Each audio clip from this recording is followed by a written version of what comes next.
ప్రభుత్వ పాఠశాల అంటే చిన్నారులు, వారి చదువు మరియు జాతీయ గీతం. కానీ అక్కడే పిల్లల చేత బలవంతంగా నమాజ్ చేయిస్తున్నారనే ఆరోపణలు వస్తే ఒక హెడ్ మాస్టర్ పిల్లలను ఇస్లాం మతంలోకి మార్చేందుకు ప్రయత్నిస్తున్నాడట. జాతీయ గీతం పాడనివ్వడం లేదట. హిందూ దేవతలను అవమానిస్తున్నాడట. ఆరోపణలు అంత తీవ్రంగా ఉండడంతో అధికారులు ఒక్క క్షణం కూడా ఆలస్యం చేయకుండా కేవలం 24 గంటల్లోనే ఆ హెడ్ మాస్టర్ను సస్పెండ్ చేశారు. అయితే ఒక మాజీ బార్డర్ సెక్యూరిటీ ఫోర్స్ సైనికుడైనటువంటి వ్యక్తి ఇంత పెద్ద మతపరమైన తప్పు చేశాడా అంటే ఫిర్యాదు ఇచ్చింది స్థానిక భారతీయ జనతా పార్టీ నాయకత్వం. కానీ కొన్ని రోజుల తర్వాత వెలుగులోకి వచ్చిన నిజాలు మిమ్మల్ని కలవరపెట్టవచ్చు. ఈరోజు మనం ఉత్తరప్రదేశ్లోని మధురాలో జరిగిన ఒక సంచలన సంఘటన గురించి తెలుసుకుందాం. ఒక ప్రభుత్వ స్కూల్ హెడ్ మాస్టర్ పిల్లల చేత బలవంతంగా నమాజ్ చేస్తున్నారని, జాతీయ గీతం పాడనేయడం లేదని పెద్ద ఎత్తున ఆరోపణలు వచ్చాయి. అసలు ఏం జరిగింది? జనవరి 2026 చివరి వారంలో మధురా జిల్లా నౌజిల్ గ్రామంలోని ప్రాథమిక పాఠశాలలో జాన్ మొహమ్మద్ హెడ్ మాస్టర్గా పనిచేస్తున్నారు. ఆయన గతంలో బీఎస్ఎఫ్లో దేశానికి సేవ చేసిన మాజీ సైనికుడు కూడా. అయితే దుర్గేష్ ప్రధాన్ అనే బీజేపీ మండల్ ప్రెసిడెంట్ ఏం చేశాడంటే హెడ్ మాస్టర్ జాన్ మొహమ్మద్ పై ఒక కంప్లైంట్ ఇచ్చాడు. ఆ హెడ్ మాస్టర్ స్కూల్ పిల్లలతో బలవంతంగా నమాజ్ చేస్తున్నాడని, వారిని ఇస్లాం మతంలోకి మారమని అడుగుతున్నాడని ఆయన పేర్కొన్నాడు. అంతేకాకుండా స్కూల్లో జాతీయ గీతం పాడకుండా అడ్డుకుంటున్నాడని మరియు హిందూ దేవతలను అవమానిస్తున్నారని, జాన్ మొహమ్మద్ స్టూడెంట్ను బ్రెయిన్ వాష్ చేస్తున్నాడని బయట నుండి మత బోధకులు అంటే తబ్లీహీ జమాత్ను పిలిపించి రిలీజియన్ టీచింగ్ ఇప్పిస్తున్నాడని ఆయన ఆరోపించాడు. ఈ మ్యాటర్ సోషల్ మీడియాలో చాలా ఫాస్ట్గా స్ప్రెడ్ అయింది. దీనివల్ల అక్కడ అట్మాస్ఫియర్ డిస్టర్బ్ అవ్వడంతో అధికారులు వెంటనే యాక్షన్ తీసుకోవడం ప్రెషర్ పెరిగింది. ఈ అలిగేషన్ లోతుగా అబ్జర్వ్ చేస్తే ఇది కేవలం ఒక వ్యక్తి మీద కాకుండా మొత్తం స్కూల్ సిస్టమ్నే మార్చే అటెంప్ట్ లా కనిపిస్తాయి. స్కూల్లో ఇస్లామైజేషన్ జరుగుతుందని దుర్గేష్ ప్రధాన్ తన లెటర్లో రాశారు. స్టూడెంట్స్కు కలిమా చదివిస్తున్నారని, నేషనల్ యాంథమ్ పాడే పిల్లల్ని హెడ్ మాస్టర్ తిడుతున్నారని అలిగేషన్స్ చేశారు. పబ్లిక్లో బాగా కోపం వచ్చేలా ఈ కంప్లైంట్స్ ఇచ్చారు. ఈ విధంగా బీజేపీ లీడర్ దగ్గర నుండి కంప్లైంట్ అందిన వెంటనే మధురా జిల్లా బీఎస్ఏ బేసిక్ శిక్ష అధికారి రతన్ కీర్తి చాలా ఫాస్ట్గా రియాక్ట్ అయ్యారు. జనవరి 30న కంప్లైంట్ వస్తే కేవలం 24 గంటల్లోనే అంటే జనవరి 31నే హెడ్ మాస్టర్ జాన్ మొహమ్మద్ను సస్పెండ్ చేస్తూ ఆర్డర్స్ పాస్ చేశారు. కనీసం ఒక ఎంక్వైరీ చేయకుండా లేదా షోకాజ్ నోటీసులు ఇవ్వకుండానే ఇలాంటి సీరియస్ యాక్షన్ తీసుకోవడంపై చాలా క్రిటిసిజం వచ్చేసింది. పొలిటికల్ ప్రెజర్ వల్లే అధికారులు ఇలా చేశారని అందరూ అనుమానిస్తున్నారు. బీఎస్ఏ రతన్ కీర్తి తన సస్పెన్షన్ ఆర్డర్లో హెడ్ మాస్టర్ తన డ్యూటీ సరిగ్గా చేయలేదు, గవర్నమెంట్ రూల్స్ బ్రేక్ చేశారని పేర్కొన్నారు. ఉత్తరప్రదేశ్ ప్రభుత్వ ఉద్యోగుల క్రమశిక్షణ మరియు అప్పీల్ నియమావళి 1999ని ఉల్లంఘించారని పేర్కొన్నారు. ఒక ఫెయిర్ ఇన్వెస్టిగేషన్ జరగడం కోసమే ఈ ఇంటరిమ్ డిసిషన్ తీసుకున్నామని అధికారులు సమర్థించుకున్నారు. ఇంత ఫాస్ట్ యాక్షన్ వెనక రాజకీయ ఒత్తిడి ఉందనే అనుమానాలు అనేక వార్తా సంస్థలు లేవనెత్తాయి. ముఖ్యంగా ఎటువంటి ఫోటోగ్రాఫిక్ లేదా వీడియో ఆధారాలు లేకుండానే కేవలం ఒక రాజకీయ నాయకుడి లేఖ ఆధారంగా ఒక సీనియర్ ఉపాధ్యాయుడిపై చర్య తీసుకోవడం పాఠశాల ఉపాధ్యాయ సంఘాల ఆగ్రహానికి కూడా కారణమైంది. విద్యాశాఖ అధికారులు కనీసం పాఠశాలకు వెళ్లి పరిస్థితిని సమీక్షించకుండానే ఒక లీడర్ లెటర్ చూసి ఇంత వేగంగా యాక్షన్ తీసుకోవడం విద్యాశాఖలోని లోపాలను చూపిస్తుంది. జాన్ మొహమ్మద్ కేవలం ఒక సాదాసీదా ఉపాధ్యాయుడు మాత్రమే కాదు, ఆయన గతంలో సరిహద్దు భద్రతా దళంలో బీఎస్ఎఫ్ హవాల్దార్గా పనిచేసి దేశానికి సేవ చేసిన అనుభవం ఉన్నటువంటి వ్యక్తి. బీఎస్ఎఫ్ నుండి పదవీ విరమణ పొందిన తర్వాత ఆయన బోధనా వృత్తిని ఎంచుకొని బిఎడ్ పూర్తి చేశారు. 2007 నుండి ఆయన నౌజిల్ ప్రాథమిక పాఠశాలలో ప్రధానోపాధ్యాయుడిగా పనిచేస్తున్నారు. తన 18 నుండి 20 సంవత్సరాల సుదీర్ఘ వృత్తి జీవితంలో ఆయనపై ఇంతవరకు ఎటువంటి ఫిర్యాదులు రాలేదు. ఆయన మధుర జిల్లాలోని రామనాగాల గ్రామానికి చెందినవారు. ఒక మాజీ సైనికుడిగా ఆయన క్రమశిక్షణకు మారుపేరుగా నిలిచారు. పాఠశాలలోని విద్యార్థులు మరియు తల్లిదండ్రులు ఆయన్ని గౌరవప్రదంగా చూసేవారు. సస్పెన్షన్ వార్త విన్నప్పుడు ఆయన తీవ్ర దిగ్భ్రాంతికి గురయ్యారు. జాన్ మొహమ్మద్ తనపై వచ్చిన ఆరోపణలను తీవ్రంగా ఖండించారు. నేను ఏ తప్పు చేయలేదు, నేను ఈ వృత్తిలోకి రాకముందు బీఎస్ఎఫ్లో హవాల్దార్గా దేశానికి సేవ చేశాను. నేను 2007 నుండి ఇదే స్కూల్లో పనిచేస్తున్నాను. ఇప్పటి వరకు నాపై ఒక్క ఫిర్యాదు కూడా రాలేదు. నేను ఎన్నికల కమిషన్ చేపట్టిన ఓటర్ల జాబితా సవరణ ఎస్ఐఆర్ కార్యక్రమంలో భాగంగా 10 పోలింగ్ బూత్లకు సూపర్వైజర్గా పనిచేశాను. ఆ సమయంలో కొందరు బీజేపీ నాయకులు ఒకేసారి 100 ఫారం 7 దరఖాస్తులను తీసుకొచ్చి ముస్లిం ఓటర్ల పేర్లను జాబితా నుండి తొలగించమని నాపై తీవ్రమైన ఒత్తిడి తెచ్చారు. అయితే తహసీల్ కార్యాలయం నిబంధనల ప్రకారం రోజుకు 10 దరఖాస్తులు మాత్రమే తీసుకోవాలని ఉండడంతో నేను అక్రమంగా అన్ని ఫారాలను తీసుకోవడానికి నిరాకరించాను. నేను వారి మాట వినలేదని కోపంతోనే నాపై కక్ష సాధించడానికి పిల్లల చేత నమాజ్ చేస్తున్నారని మరియు మత మార్పిడికి ప్రేరేపిస్తున్నారని తప్పుడు తప్పుడు ఫిర్యాదు చేశారు. నేను 2007 నుండి ఇక్కడే పనిచేస్తున్నాను, ఏ తప్పు చేయలేదని నాకు తెలుసు. విచారణలో ఖచ్చితంగా నా నిజాయితీ నిరూపించుకుంటానని నాకు నమ్మకం ఉంది. మా స్కూల్లో ప్రతిరోజు ప్రార్థన, ప్రతిజ్ఞ మరియు జాతీయ గీతం పద్ధతిగా జరుగుతాయి. అక్కడున్న 230 మంది పిల్లలు నా సొంత బిడ్డల్లాంటి వారు. వారి విద్య నా ప్రథమ ప్రాధాన్యత.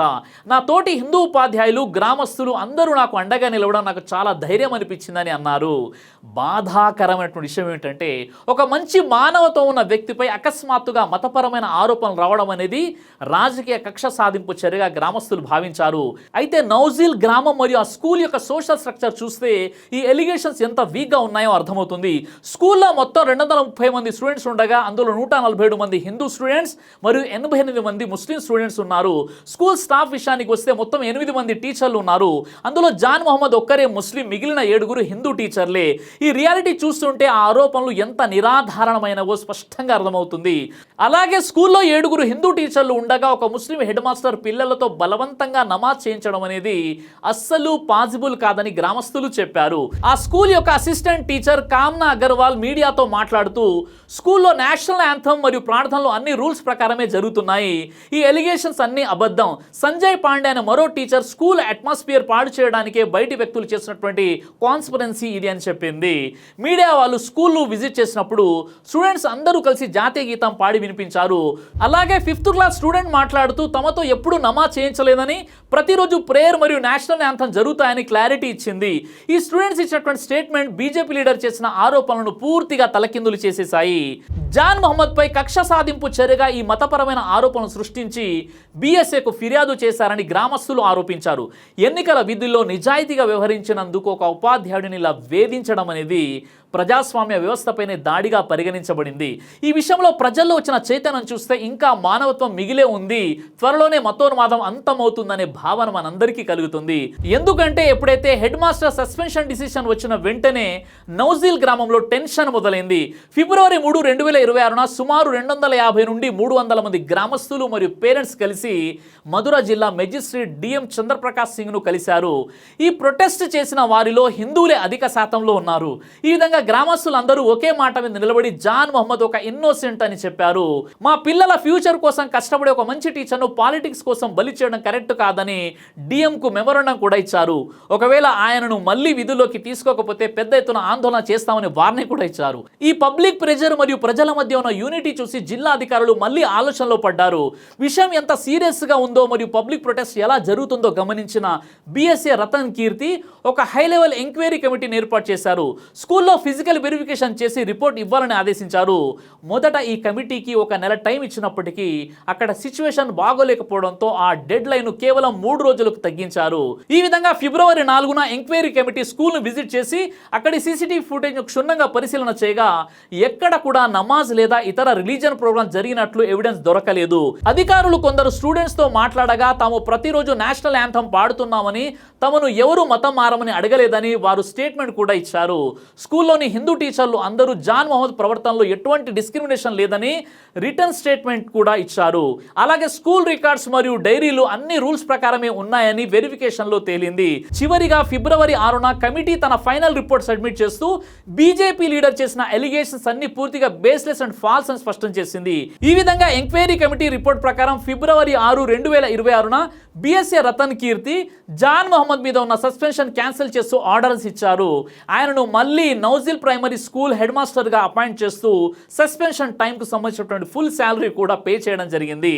ఉత్తరప్రదేశ్ ఎడ్యుకేషన్ మినిస్టర్ సందీప్ సింగ్ ఈ విషయంపై మాట్లాడుతూ టీచర్ మీద వచ్చినటువంటి అలిగేషన్స్ ఏవి ప్రూఫ్ కాలేదని చెప్పారు. కంప్లైంట్ ఇచ్చిన వ్యక్తి మీద కూడా యాక్షన్ తీసుకునే ఛాన్స్ ఉందని ఆయన పేర్కొన్నారు. బీఎస్ఏ రతన్ కీర్తి కూడా ఈ మాటలను కన్ఫర్మ్ చేస్తూ ఆయన ఇన్నోసెంట్ అని తేలడంతో మళ్ళీ గౌరవంగా విధుల్లోకి తీసుకున్నారు. తప్పుడు కంప్లైంట్ ఇచ్చిన వారిపై జిల్లా అడ్మినిస్ట్రేషన్ ఖచ్చితంగా యాక్షన్ తీసుకుంటుందని మీడియా ముందు చెప్పారు. ఈ ఇన్సిడెంట్ కేవలం ఒక వ్యక్తికి సంబంధించిన ప్రాబ్లం మాత్రమే కాదు, దీని వెనుక కొన్ని సీరియస్ పొలిటికల్ రీజన్స్ కూడా ఉన్నాయి. ఓటర్ లిస్ట్ రివిజన్ జరిగేటప్పుడు జాన్ మొహమ్మద్ ఒక సూపర్వైజర్లా పనిచేశారు. ఆ టైంలో కొందరు ముస్లిం ఓటర్ల పేర్లను లిస్టు నుండి డిలీట్ చేయమని బీజేపీ లీడర్ ఆయన మీద ప్రెజర్ పెట్టారు. అన్నీ ఒకేసారి తీసుకోలేనని జాన్ మొహమ్మద్ చెప్పారు. దీంతో కోపం వచ్చిన లీడర్ ఆయనపై కక్షతో నమాజ్ మరియు మత మార్పిడి వంటి ఫాల్స్ ఎలిగేషన్స్తో కంప్లైంట్ చేశారు. ఈ విధంగా పొలిటికల్ లీడర్స్ తమ అక్రమ పనులకు ఒప్పుకొని అధికారులపై ఇలా రిలీజియస్ ట్యాగ్ వేసి వేధించడం చాలా డేంజర్ విషయం. బీఎస్ఏ రతన్ కీర్తి తీసుకున్న అత్యుత్సాహపూరిత నిర్ణయం విద్యాశాఖ యొక్క బలహీనతను బయటపెట్టింది. ఒక బీజేపీ నాయకుడి నుండి లేఖ రాగానే ఎటువంటి ప్రాథమిక విచారణ లేకుండా 24 గంటలు సస్పెన్షన్ ఉత్తర్వులు జారీ చేయడం పరిపాలనా నియమాలకు విరుద్ధం. ఇది రాజకీయ ఒత్తిడికి అధికారులు ఎంత లొంగిపోతున్నారో చెప్తుంది. అదృష్టవశాత్తు ప్రజల నిరసనల కారణంగా తర్వాత విచారణ పారదర్శకంగా జరిగింది. ఈ కేసులో అన్నిటికంటే పెద్ద పాజిటివ్ పాయింట్ ఏంటంటే ఆ గ్రామంలోని హిందూ కమ్యూనిటీ తమ హెడ్ మాస్టర్కు సపోర్ట్గా నిలబడడం. రిలీజియస్ గొడవల కంటే మనుషుల మధ్య ఉండే హ్యూమన్ బాండింగ్ మరియు ఒక వ్యక్తి మంచితనానికి ప్రజలు ఇంపార్టెంట్ ఇచ్చారు. సోషల్ మీడియా లేదా పొలిటికల్ ప్లాట్ఫామ్స్ మీద మతం పేరుతో విడదీయాలని చూసినా గ్రౌండ్ లెవెల్ ప్రజలు మాత్రం నిజాన్ని గుర్తించారని ఇన్సిడెంట్ మనకు ప్రూఫ్ చేసింది. మధురా స్కూల్ ఇన్సిడెంట్ మన దేశ డెమోక్రసీకి ఒక మంచి లెసన్ లాంటిది. అబద్ధపు ప్రచారాలు మరియు పొలిటికల్ కాన్స్పిరసీలు నిజం ముందు ఎక్కువ కాలం నిలబడలేవని ఇది ప్రూఫ్ చేసింది. ఈ విధంగా జాన్ మొహమ్మద్ కు జరిగినటువంటి ఇన్జస్టిస్ ను విలేజర్స్ మరియు స్టూడెంట్స్ కరెక్ట్ టైంలో గుర్తించి రియాక్ట్ అవ్వడం వల్ల ఆయనకు మళ్ళీ గౌరవం అనేది దక్కింది. మొత్తానికి కొన్ని ఇండిపెండెంట్ మీడియా సంస్థలు ఈ మ్యాటర్ను వెలుగులోకి తెచ్చి ఫ్యాక్ట్ ప్రపంచానికి తెలియజేయడం చాలా గ్రేట్. జాన్ మొహమ్మద్ కేసులో ఫైనల్ గా న్యాయం గెలిచింది, కానీ మన సిస్టంలో ఉండాల్సిన ట్రాన్స్పరెన్సీ మరియు అకౌంటబిలిటీ గురించి ఈ ఇన్సిడెంట్ అనేక ప్రశ్నలు మిగిల్చింది. ఇన్నోసెంట్ అయిన ఒక టీచర్ అనుభవించిన మెంటల్ స్ట్రెస్కు మరియు ఆయన గౌరవానికి జరిగిన డ్యామేజ్కు ఎవరు రెస్పాన్సిబిలిటీ తీసుకుంటారనేదే ఇంకా మిగిలి ఉన్న ప్రశ్న. అలాగే మరికొన్ని చోట్ల జరిగే ఇలాంటి మతపరమైన వివక్షల సంగతి ఏంటి? కాబట్టి అడ్మినిస్ట్రేషన్ ఎప్పుడైతే పొలిటికల్ ప్రెజర్ లేకుండా వర్క్ చేస్తుందో అప్పుడే కామన్ మ్యాన్కు నిజమైన న్యాయం దొరుకుతుంది. ఈ విషయంలో మీ అభిప్రాయం ఏంటి? కామెంట్ ద్వారా నాకు తెలియచేయండి. జై హింద్.